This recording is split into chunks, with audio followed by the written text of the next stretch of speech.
All right, everybody, welcome back. Here we are for our final video of Unit 5.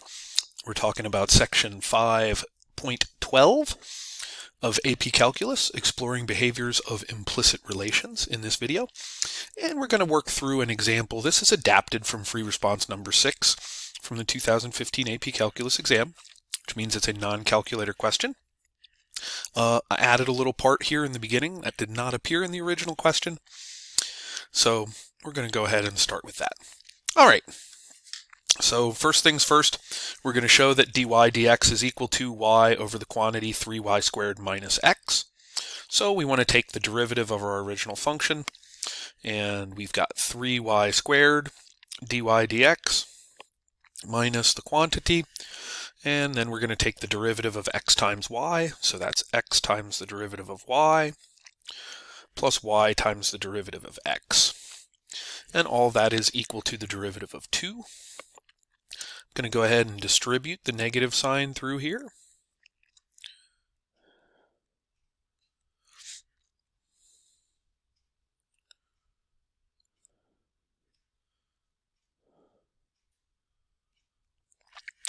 And after I distribute the negative sign through, I'm going to go ahead and add y to both sides and factor out the dy dx.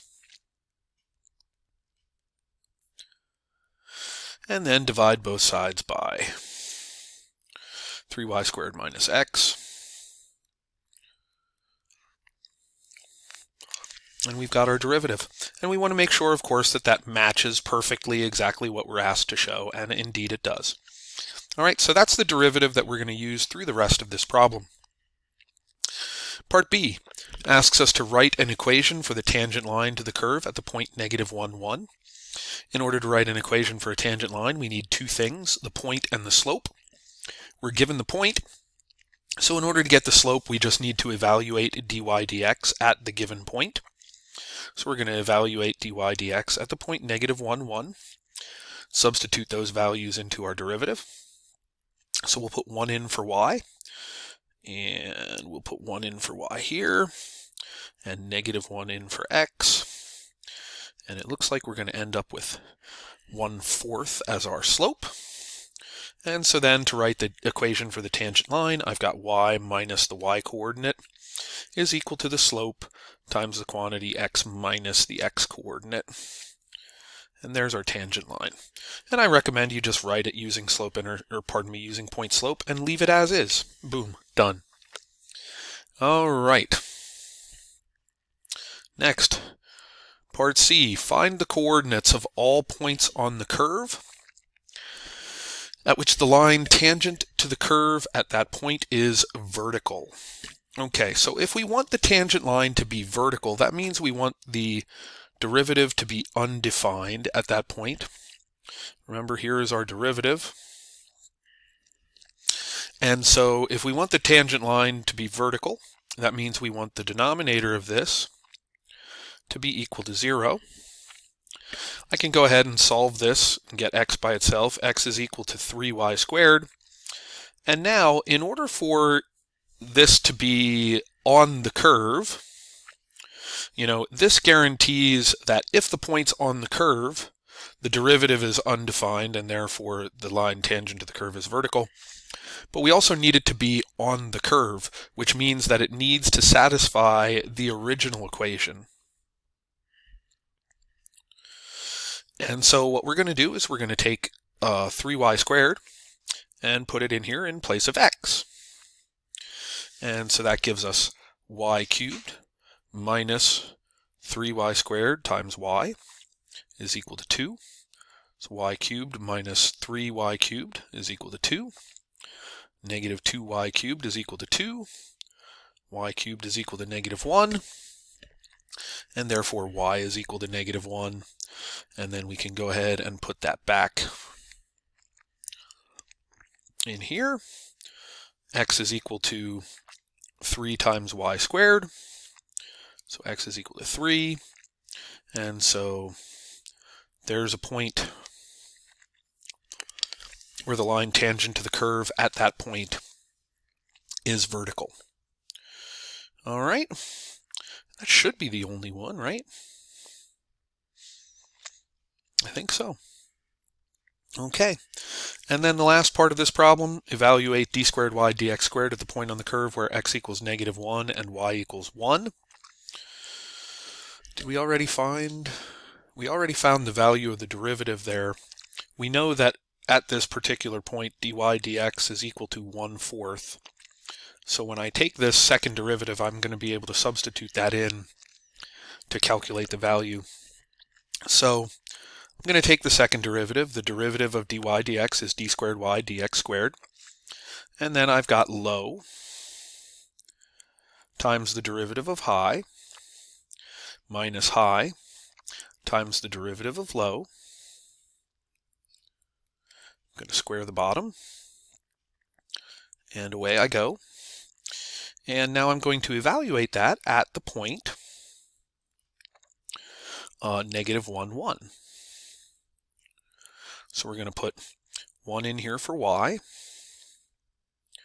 -1 in here for x, and for dy dx at that point is 1/4, which we figured out in part B,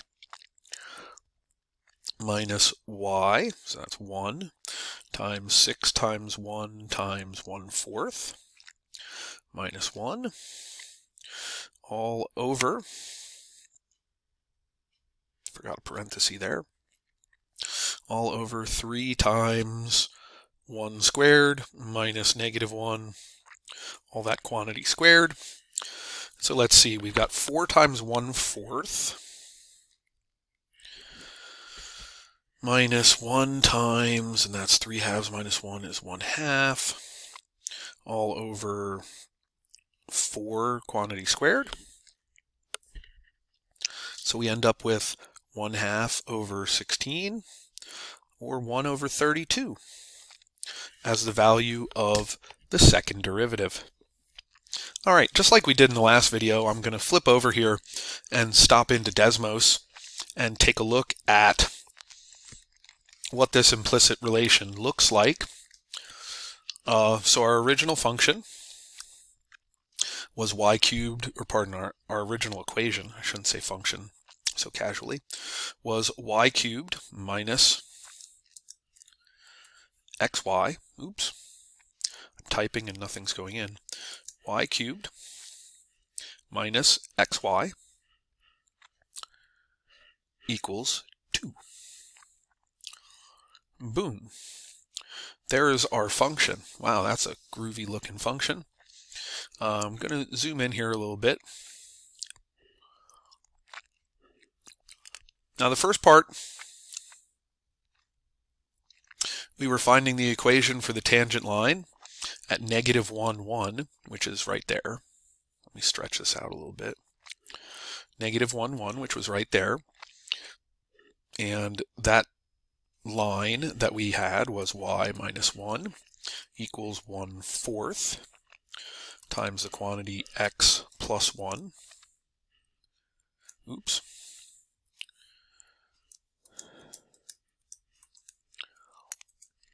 And there you see that tangent line at the point -1, 1.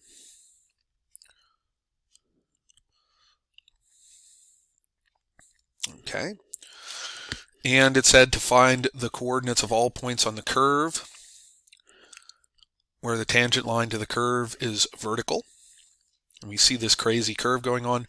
But right here, there's a tangent line to the curve at this point right here. And guess what? It's the point 3, -1, which is exactly what we found in part C. All right. So that brings us to the end, the conclusion of our video and the conclusion of Unit 5. Come on back again and join me when we start Unit 6 up. And have a great rest of your day, and I'll talk to you the next time I'm talking to you. See you, everybody.